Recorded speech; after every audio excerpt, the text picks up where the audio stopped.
बिस्मिल्लाहिर्रहमानिर्रहीम। आज की वीडियो हमारे पास आती है जिसमें हम बात करेंगे डिफरेंस बिटवीन कियास, इस्तेहसान, इस्तेदलाल, इज्तिहाद एंड तकलीद।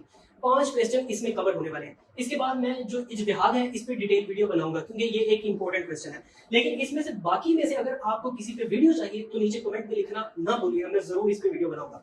तो सबसे पहले हमारे पास आता है कियास, लेकिन इससे पहले मैं ये बता दूं कि ये पांचों इंप्लीमेंट कब होते हैं, इनकी जरूरत कब पड़ती है। जब कुरान और सुन्ना से कोई चीज क्लियर हमें नहीं पता चलती, जैसे जैसे सोसाइटी डेवलप हो रही है तो नई प्रॉब्लम्स जन्म ले रही हैं। तो जो कुरान और सुन्ना है उनकी आयात किसी चीज से डायरेक्ट लिंक नहीं करती, मतलब लिंक तो करती है। कुरान जो है वो मुकम्मल हदायत का नमूना है, लेकिन जब लिंक नहीं करती, हमें बाज़ा पता नहीं चलता, तो फिर जो चीजें हमें बताती हैं कि वो कुरान और सुन्ना के लिहाज से ही हमें बताती हैं, उनकी इंटरप्रिटेशन करके बताती हैं, वो है कियास, इस्तेहसान, इस्तेदलाल, इज्तिहाद और तकलीद। सबसे पहले हमारे पास आता है कियास। कियास क्या होता है, इसका सबसे पहले मीनिंग देख लेते हैं। इसका मीनिंग होता है टू कंपेयर, कंपेयर करना। जो कुरान है या सुन्ना है उसमें जो ऑलरेडी रूल्स या फिर रेगुलेशंस सारा कुछ हमें दिया गया है उसके साथ कंपेयर करना, जो नया इशू क्रिएट हुआ है। मतलब जो इश्यूज हैं, पहले वाला इशू जो पहले था, मिसाल के साथ समझाने की कोशिश करता हूँ। जैसे अल्कोहल पहले हराम कर दी गई थी, लेकिन अब के जमाने में देखा जाए तो अब चर्च जो है या फिर गांजा वगैरह जो है उसे हराम किस बेस पे किया गया है, उसे लिंक किया गया है, कियास के जरिए से उसे लिंक किया गया है। तो ये इसका मतलब है कंपेयर करना पुराने रूल को नए रूल के साथ। ये अप्लाई कैसे होता है? सबसे पहले हमारे पास आता है असल, ASL, असल। असल होता है कि जो कुरान में ऑलरेडी रूल जो है वो प्रेजेंट हो, वो मौजूद हो। जब ऑलरेडी रूल मौजूद ही नहीं होगा तो हमें कियास करने की जरूरत ही क्या है। तो इस वजह से सबसे पहला पॉइंट ये। दूसरे नंबर पे इल्ला। इल्ला का मतलब होता है वहां पर कोई रीजन होनी चाहिए। उसे अगर हराम किया गया है या हलाल किया गया है उसके पीछे कोई ना कोई रीजन होनी चाहिए। जो इफेक्टिव रीजन होगी वो आएगी इल्ला में। जैसे अल्कोहल की बात करें तो अल्कोहल को हराम क्यों किया गया है? क्योंकि उसे पीने के बाद बंदा जो है वो अपने होश खो बैठता है और कोई जजमेंट जो है वो सही नहीं दे सकता, जो फैसला है वो गलत कर देगा, या फिर वो ऊंची आवाज में बोलेगा या किसी की बेइज्जती कर देगा, या फिर नमाज पढ़ने वाले का मजाक उड़ाएगा। तरह तरह की एग्जाम्पल जो है वो सारी अल्कोहल इस वजह से हराम कर दी गई है क्योंकि ये वाली जो है इसमें रीजन मौजूद थी। उसके बाद हमारे पास आती है एनालॉजी। एनालॉजी या फिर कियास, इसे हम कियास भी कह सकते हैं एनालॉजी को। उसके बाद जब ये दो प्रिंसिपल्स पूरे हो जाएंगे उसके बाद हम उस पर कियास इंप्लीमेंट करेंगे। यहाँ पर क्या होगा, कोई स्कॉलर होगा या स्कॉलर्स होंगे, वो क्या करेंगे, वो उसके ऊपर एक रूल इंप्लीमेंट करेंगे जैसे कुरान और सुन्ना से लिए गए होंगे। तो वो इंप्लीमेंट जब करेंगे तो उन्हें पता चलेगा ये जो चीज नई आने वाली है इसकी रीजनिंग क्या है, ये किस वजह से हराम होनी चाहिए या किस वजह से हलाल होनी चाहिए। उस सारे प्रोसीजर के बाद हमें कियास के जरिए पता चलेगा कि ये चीज जो फला है ये हलाल होगी या हराम होगी। उसके बाद अगला पॉइंट हमारे पास आता है इस्तेहसान का। इस्तेहसान क्या होता है, इसके मीनिंग की बात करेंगे।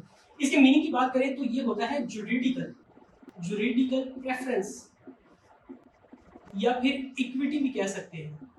अब ये क्या है, जुरिडिकल निकला है जुडिशियल से, जो जुडिशियल डिस्क्रिशन होती है। जैसे जो वहां पे जूरिस्ट होंगे या स्कॉलर्स होंगे उनकी अपनी मर्जी होगी, उसे हम कहते हैं जुरिडिकल प्रेफरेंस। वो प्रेफर करेंगे अपनी मर्जी को, अपने ओपिनियन को। वहां का जो कोई भी इस्लामिक लॉ हो उसको चाहे वो कॉन्ट्राडिक्ट कर रहा हो, उसके खिलाफ वर्जी कर रहा हो, थोड़ा बहुत उसके ऑपोजिट हो, तब भी जो ओपिनियन होगा किसी स्कॉलर का उसे हम कहेंगे इस्तेहसान। ये हो गया इसका मीनिंग। आपको समझ आ गई यहाँ पर क्या था, यहाँ पर कंपेयर किया गया था और यहाँ पर क्या किया गया है, यहाँ पर अपना ओपिनियन दिया गया है। अब अपना ओपिनियन क्यों दिया गया है, ये अप्लाई होता है दो रीजन से। सबसे पहले पब्लिक इंटरेस्ट, लोगों के फायदे के लिए। दूसरे नंबर पे फ्लेक्सिबिलिटी इन इंटरप्रिटेशन।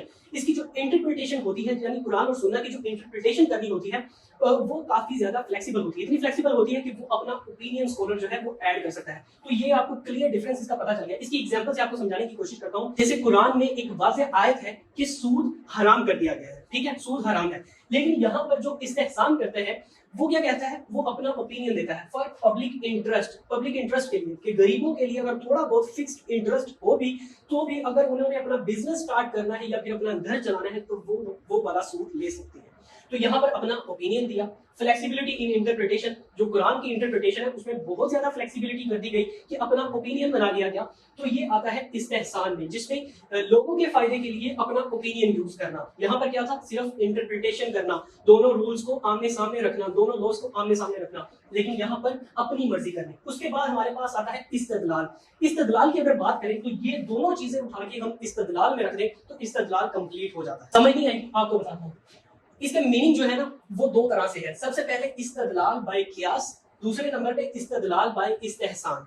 जो कियास से होगा वो बिल्कुल कंपेयरिंग करके होगा, और जो इस्तेहसान से इस्तदलाल होगा वो फॉर पब्लिक इंटरेस्ट के लिए होगा। ये जो दोनों तरीके हैं, इस्तेहसान और इस्तदलाल, ये इतने कारामद तरीके नहीं है, क्योंकि हनफी स्कूल ऑफ थॉट की अगर बात की जाए तो वो इस्तेहसान को इंप्लीमेंट करता है, लेकिन शाफी स्कूल ऑफ थॉट की बात की जाए वो इंप्लीमेंट नहीं करता है। तो इस तरह से इनका जो एरिया है वो काफी छोटा सा है, शॉर्ट सा एरिया है। तो सबसे कारामद जो तरीका हमारे पास आता है वो आता है इज्तिहाद का। अब ये किस तरह से है, कैसे कारामद है, वो हम यहाँ पे पढ़ेंगे इसके परफॉर्मेंस के बारे में, तो फिर हमें पता चलेगा। सबसे पहले देख लेते हैं इसके मीनिंग के बारे में। इज्तिहाद होता क्या है? इज्तिहाद होता है जहां पर जो मुज्तहिद होते हैं वो अपना ओपिनियन देते हैं या फिर इंटरप्रिटेशन करते हैं लीगल टेक्स्ट की, जो हमारे पास कुरान या हदीस आती है उसकी इंटरप्रिटेशन करते हैं या वहां पर अपना ओपिनियन देते हैं, उसे हम कहते हैं इज्तिहाद। उसके बाद अगला पॉइंट हमारे पास आता है इसके परफॉर्म्ड बाय, परफॉर्मेंस या परफॉर्म्ड बाय, कौन इसे परफॉर्म करता है? जो मुज्तहिद होते हैं सिर्फ वो परफॉर्म करते हैं। मुज्तहिद कौन होते हैं? क्वालिफाइड स्कॉलर्स होते हैं। मजीद एक्सप्लेन करूंगा जब इसकी डिटेल वीडियो बनाऊंगा, तो यहाँ पर आप सिर्फ इतना कॉन्सेप्ट ले लें कि जो क्वालिफाइड स्कॉलर्स होते हैं सिर्फ वो ही इज्तिहाद को परफॉर्म कर सकते हैं। उसके बाद सोर्सेज की बात कर लेते हैं। सोर्सेज में कुरान आ जाता है, हदीस आ जाती है, इजमा आ जाता है, और कियास भी आ जाता है, इस्तेहसान भी आ जाता है, और इस्तेदलाल भी आ जाता है। उसके बाद अगला पॉइंट हमारे पास आता है इसकी टाइप्स का। इसकी टाइप्स की बात करें तो हमारे पास दो टाइप्स आती है, इज्तिहाद अल रे और इज्तिहाद अल नस। इज्तिहाद अल रे होती है जो बंदे की अपनी ओपिनियन होती है या फिर रीजनिंग होती है। जो एक क्वालिफाइड स्कॉलर है, मुज्तहिद है, उसकी जो अपनी रीजनिंग होगी या फिर उसका अपना ओपिनियन होगा वो आएगा इज्तिहाद अल रे में। और इज्तिहाद अल नस क्या होता है? इज्तिहाद अल नस होता है जिसमें जो इंटरप्रिटेशन है कुरान और सुन्ना की या हदीस की, सिर्फ उसी को सामने रखा जाए, उसी इंटरप्रिटेशन को रखा जाए, कोई अपना ओपिनियन ना हो, तो उसे हम कहते हैं इज्तिहाद। उसके बाद हमारे पास आ जाते हैं तकलीद, फाइनल पॉइंट। तकलीद क्या होता है? अब यहाँ पर एक कॉन्सेप्ट लें कि हर बंदा जो है, चाहे आपके जैसा या मेरे जैसा, उसके पास इतना टाइम नहीं कि वो एक छोटी छोटी बात पर जाके रिसर्च करना बैठ जाए और 10-10, 15-15, 20-20 किताबें पढ़ना शुरू कर दे। किसी के पास इतना टाइम नहीं है आजकल, क्योंकि दुनिया बड़ी फास्ट है। वो अलग बात है कि हमें इस्लाम की तरफ राग़िब होना चाहिए, लेकिन इतना टाइम नहीं है। तो अब यहाँ पर हमारे पास आती है तकलीद। तकलीद अब ये कहती है कि यहाँ पर अगर आपके पास इतना टाइम नहीं है तो आप क्या करें, आप अपने अपने इमाम को फॉलो करें। जो स्कॉलर्स हैं, क्वालिफाइड स्कॉलर्स हैं, उनको फॉलो कर लें, आपकी जो राह है वो सही हो जाएगी। जैसे कि इमाम अबू हनीफा की बात करें तो जो सारे सुन्नी हैं वो उन्हें फॉलो कर लें, उनके जो जो उन्होंने रिसर्च की हुई है वो सारी उसको मान लें, तो ये वो तकलीफ कहता है कि आपका टाइम भी बच जाएगा और आप सही राह पे भी गामजन हो जाएंगे। ये थी आज की वीडियो। उम्मीद करता हूँ ये वीडियो आपको अच्छी लगी होगी। वीडियो अच्छी लगी हो या इस वीडियो की समझ आ गई तो वीडियो को लाइक करें और इस चैनल को फॉलो करना ना भूलिएगा। खुदा हाफिज।